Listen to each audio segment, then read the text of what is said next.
আসসালামু আলাইকুম এভরিওয়ান, কেমন আছেন সবাই? আলহামদুলিল্লাহ আমি অনেক ভালো আছি। আর আজকে কিন্তু আমি অনেক খুশি। আর খুশির কারণ হচ্ছে আজকে আমার বাসায় গেস্ট আসছে এবং আজকে আমি যে আমার বাসার নিচে দারোয়ান এবং কেয়ারটেকার আছে ওদেরকে ইফতার দিব। তো নিজ হাতে ইফতার বানাচ্ছি, যার জন্য খুব ভালো লাগছে। এখানে তরমুজ আছে, তারপরে এখানে জিলেপি আছে, এখানে আনারস, কলা, কমলা, মুড়ি এবং চুলায় কি বসিয়েছি এবং কি কি রান্না করছি সব কিছুই কিন্তু আপনাদের সাথে শেয়ার করব এবং আপনারা শেষ পর্যন্ত ভিডিওটা দেখবেন। এই তো এইদিকে হচ্ছে আমি ছোলাটা বসিয়ে দিয়েছি, ছোলাটা কষানোর জন্য বসিয়েছি। সাথে অল্প একটু আলু দিয়েছি, আলু দিলে ছোলাটা খেতে ভালো লাগে, একটু সফট সফট লাগে। আসলে এমনিতে ছোলা একটু ড্রাই হয় বা একটু হার্ড হয়, বাট আলু দিলে একটু সফট লাগে। আর এইদিকে হচ্ছে আমি পাস্তা রান্না করেছি। যে গেস্ট আসছে ওরা আমার কাছে এরকম পাস্তা নুডলস খেতে চেয়েছিল, তাই ভাবলাম ওদের জন্য একটু পাস্তা নুডলস রান্না করে ফেলি। সেটাও হয়ে গিয়েছে। যেহেতু রোজার দিন টাইম কম থাকে, এর জন্য ঝটপট যতটা সম্ভব রান্না করে নিচ্ছি। আলহামদুলিল্লাহ ফল সব কাটা শেষ। আর এই সবগুলো ফল কিন্তু আমার বড়মশাই কেটেছে একা একাই। এখানে অনেক আইটেমের ফল আছে, এখানে অরেঞ্জ আছে, পাইনাপেল আছে, ওয়াটারমেলন, বানানা, পাপায়া, অলমোস্ট 5 আইটেমের ফল। কি বলেন, অনেকগুলো ফ্রুটস, তাই না? দেখতে কিন্তু অনেক ভাল লাগছে আমার। মানুষ যখন খাবে তখন আরও বেশি ভালো লাগবে। আরও কিন্তু এখানেও আছে, তরমুজ রাখা হয়েছে। তো আসলে 10 কেজি ওজনের তরমুজ পুরোটা তো লাগবে না, যার জন্য এভাবে কেটে রাখা হয়েছে। চুলায় আমি একটা বড় হাঁড়ি দিয়ে দিয়েছি এবং হাঁড়ির মধ্যে আমি তেল মশলা দিয়ে মশলাটাকে খুব ভালোভাবে কষিয়ে নিচ্ছি। মশলাটা কিন্তু কষানো শেষ। এবার এতে আমি দিয়ে দিয়েছি তুলসীমালা চাল। চালটাকে এবার আমি খুব ভালোভাবে ভেজে নেব, কারণ আপনারা সবাই জানেন চালটা যত ভালোভাবে ভাজা হবে রান্নাটাও কিন্তু তত সুন্দর হবে। যেহেতু আমি মটর পোলাও রান্না করব, তাই এখানে আমি মটরশুঁটি অ্যাড করে দিচ্ছি, আর গাজরটাও কিন্তু অ্যাড করে দিয়েছি অলরেডি। এখানে গাজর এবং মটরশুঁটি দুটোই দিয়েছি। এভাবে খেতে আসলে আমার ভালো লাগে, তাই আমি দেওয়ার চেষ্টা করি। এবার হচ্ছে বেগুনি ভাজতে বসিয়ে দিয়েছি। বেসনের ব্যাটারটা তৈরি করার সময় আমি একদম আন্দাজ করতে পারিনি, অনেক বেশি তৈরি করে ফেলেছি। আর পেঁয়াজের জন্য সব কিছু আমি রেডি করে নিয়েছি। বেগুনিটা ভাজা শেষ হয়ে গেলেই কিন্তু পেঁয়াজটা বসিয়ে দিব। চুলায় কিন্তু মটর পোলাওটা আমি দমে বসিয়ে দিয়েছি, উইদিন 10 মিনিটসের মধ্যেই কিন্তু হয়ে যাবে।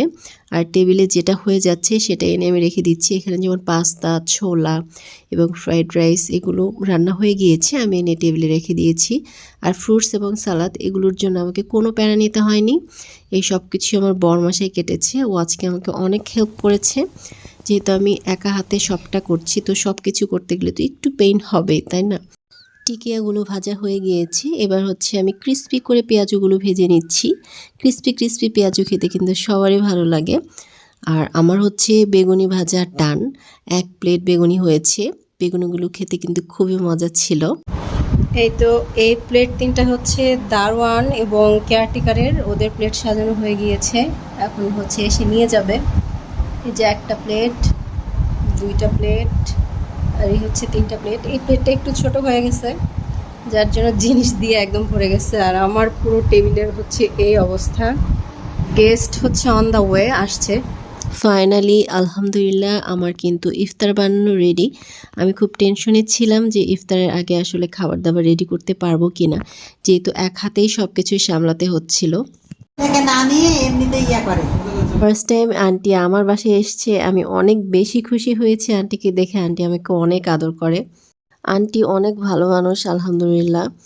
আর এইদিকে আমাদের মাঝে সব থেকে বড় রোজাদার হচ্ছে আব্দুল্লাহ, ও কিন্তু ইফতার শুরু করে দিয়েছে।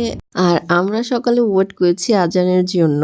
মজার বিষয় হচ্ছে ও যখন আরও একটু ছোট ছিল একদম শান্ত শিষ্ট ভদ্র বিশিষ্ট ছিল। বাসায় কোনো বেবি আছে কিনা বোঝার উপায় নাই। তো এখন একটু একটু করে বড় হচ্ছে আর ওর দুষ্টামি অনেকটাই বেড়ে যাচ্ছে। ও এখন বাসায় আসলে অনেক দুষ্টামি করে। আগে ও বাসায় আসলে একদমই দুষ্টামি করতো না, তবে ওর দুষ্টামিটা আমি বেশি এনজয় করি। তো মোটামুটি সবার খাওয়া দাওয়া শেষ, নামাজ আদায় করা হয়ে গিয়েছে। তো ভাবলাম গেস্ট কী নিয়ে এসছে সেগুলো তাদেরকে খেতে দিই। এখানে কোল্ড ড্রিঙ্কস আছে এবং মিষ্টি আছে।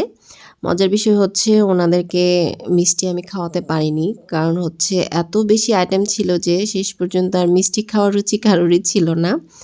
তো যাই হোক, থ্যাংক ইউ সো মাচ ভাইয়া আমার বাসায় আসার জন্য। তো চেষ্টা করেছি ভালোভাবে আপ্যায়ন করার জন্য।